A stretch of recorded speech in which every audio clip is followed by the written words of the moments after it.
बाई तुझा आशीर्वाद. आजच्या 22 जूनच्या जबरदस्त भागामध्ये अण्णांनी काय राडा घातलाय राव. एकतर त्या दत्ता काकाचं डोकं फोडलं, त्यात त्यांनी राडा आणखीनच वाढवून ठेवलाय. आता सुलो आत्या आणि दत्ता काका दोघांनी पण पोलीस बोलवून अण्णांना जेलमध्येच कोंबलंय की. आणि झाला सगळा तमाशा अवनीच्या डोळ्यात देखत घडतो.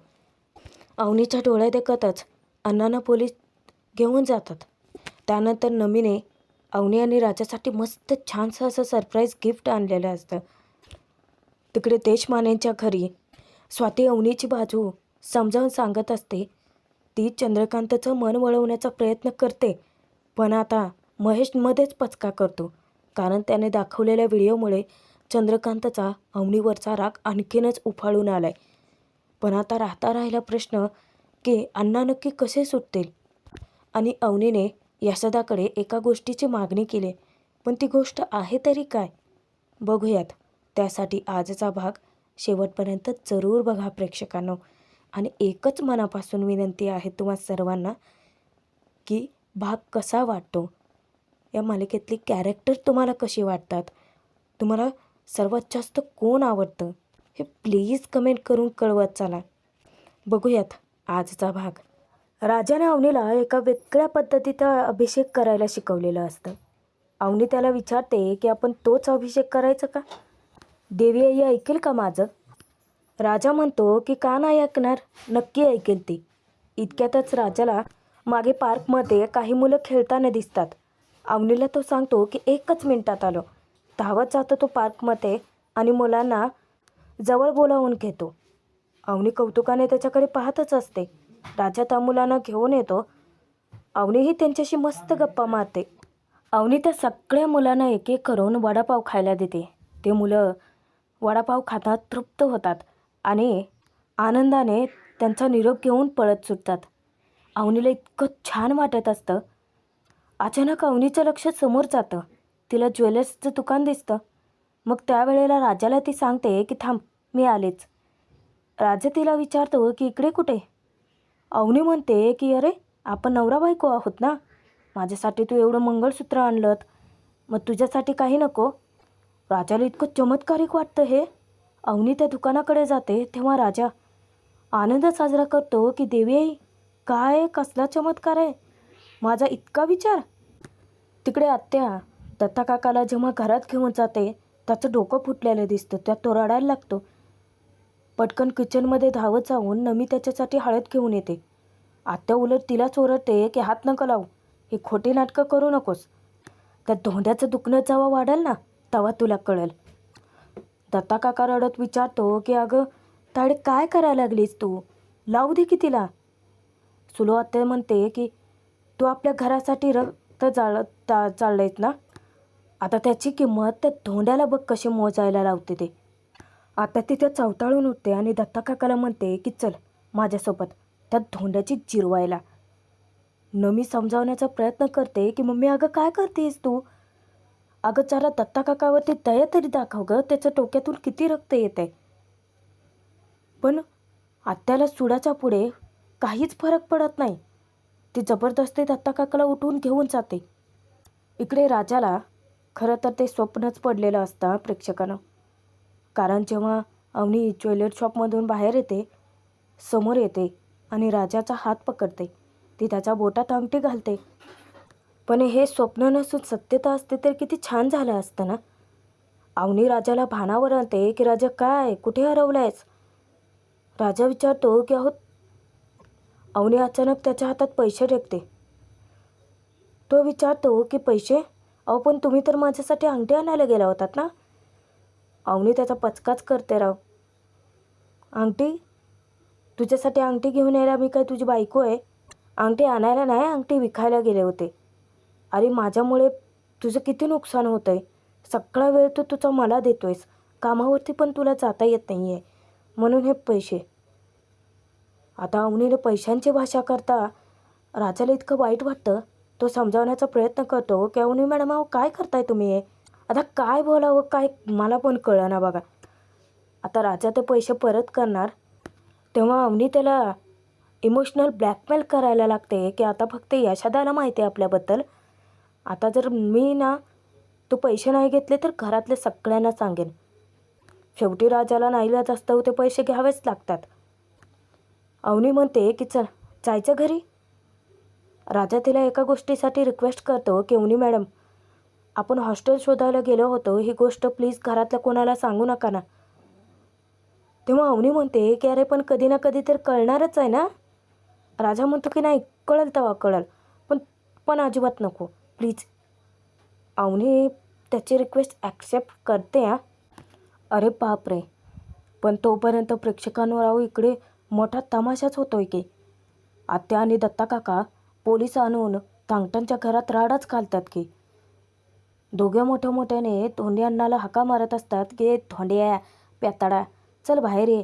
तुला काय वाटलं की आमच्या सपोर्टला कोण नाही, तू बाहेर ये मग बघतो तुला. अण्णा तावातावात बाहेर येतात. पोलीस त्यांची गचांडीच पकडतो की.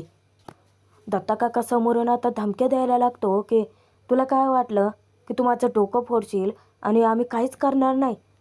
इतक्यात अवनी आणि राजा रिक्षातून आलेले असतात. राजा पैसे देतो रिक्षावाल्याचे, त्याचं लक्ष समोर जातं. बघतो तर काय, तर पोलिसांनी अण्णाची गचांडी पकडलेली असते. त्याचा काळजाचा ठोका चुकतो, धावत येतात दोघेही. आत्या आता अवनीला फितवण्याचा प्रयत्न करते की अगं बघ बघ, तुझ्या सासऱ्याने काय धिंगाणा घालून ठेवला आहे ते. माझ्या सख्ख्या भावाचं डोकं फोडलं आहे त्याने. असल्या घरात लग्न करून आलीस तू. शहाणी असतील ना तर बाई जा निघून इथून.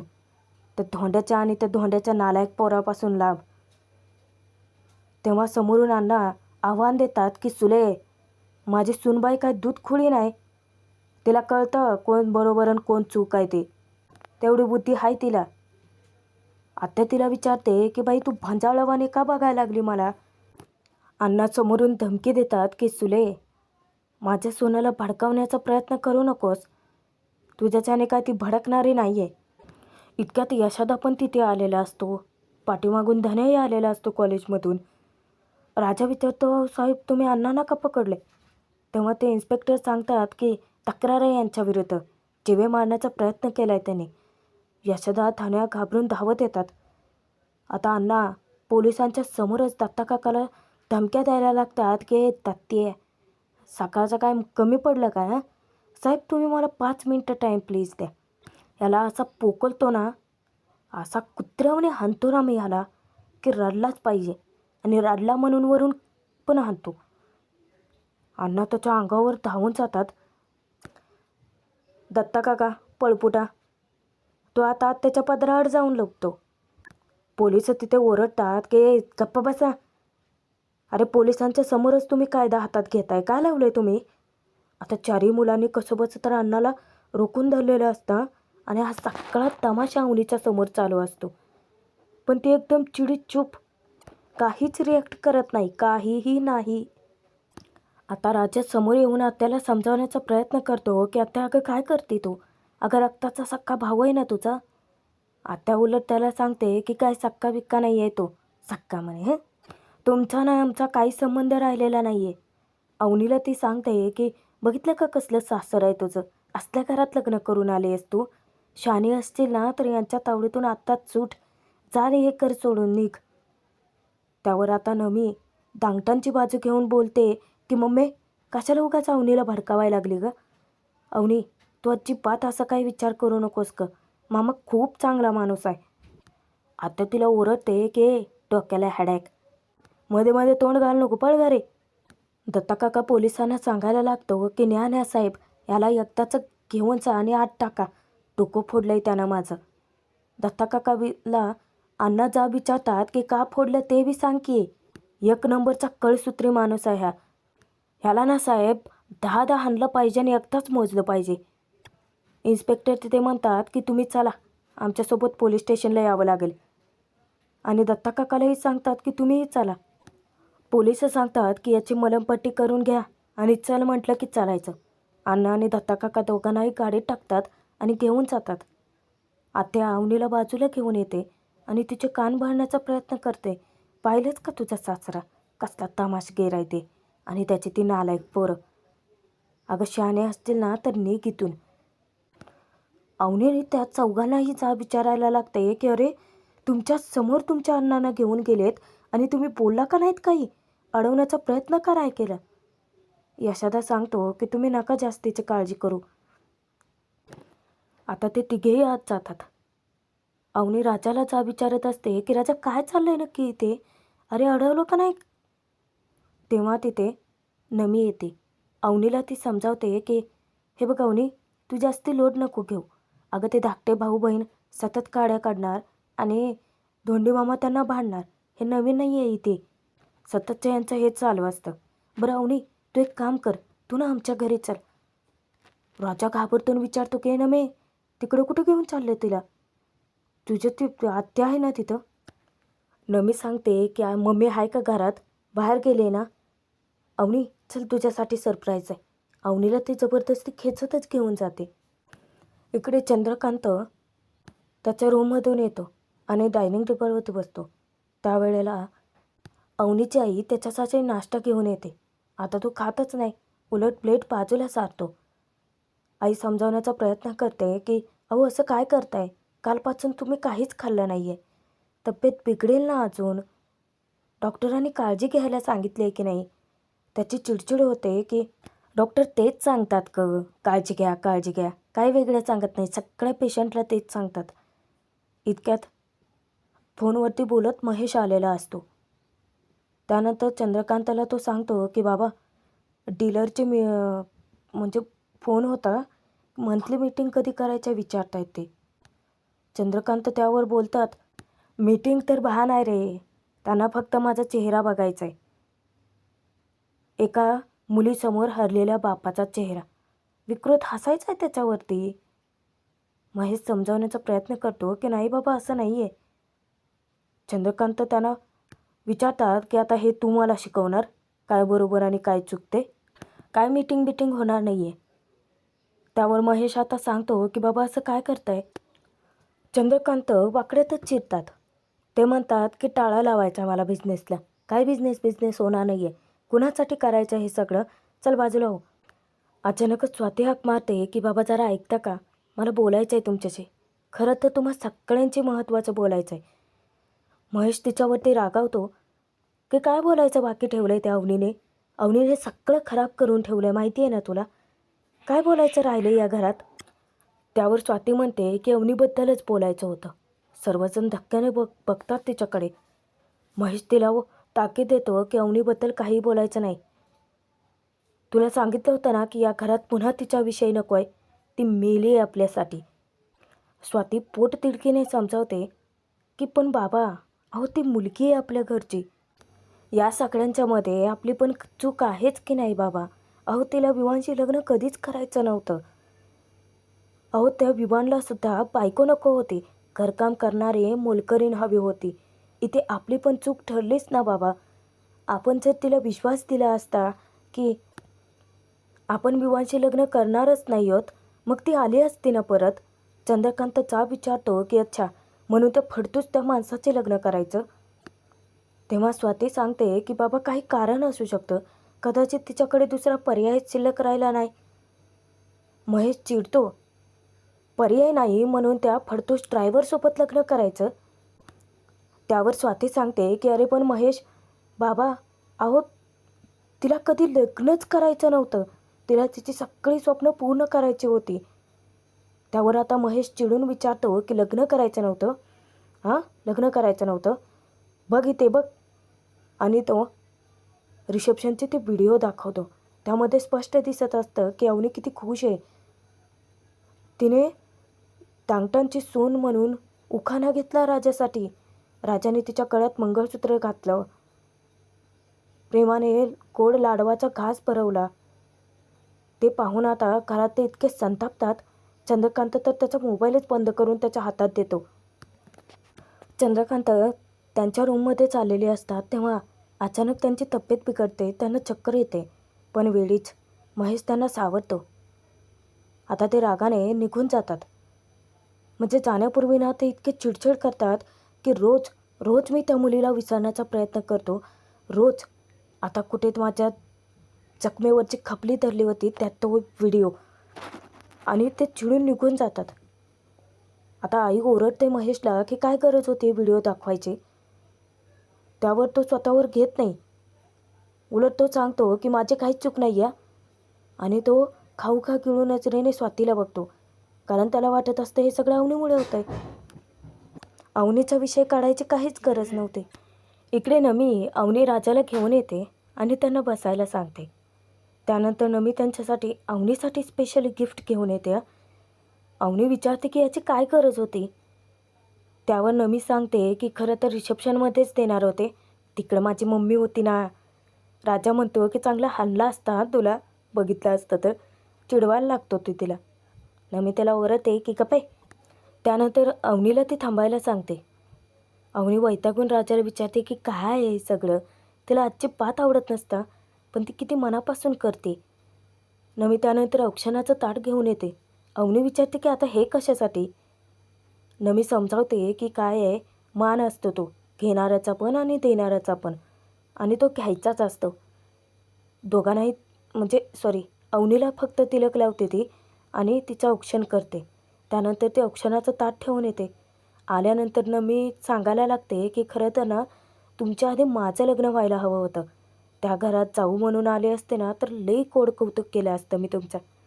आता नमी पुढच्या गप्पा मारणार. राजा तिला सांगतो की नमी आम्हाला जाऊ देत, उगा आत्या आली तर राडा घालाल. चला चला मॅडम चला.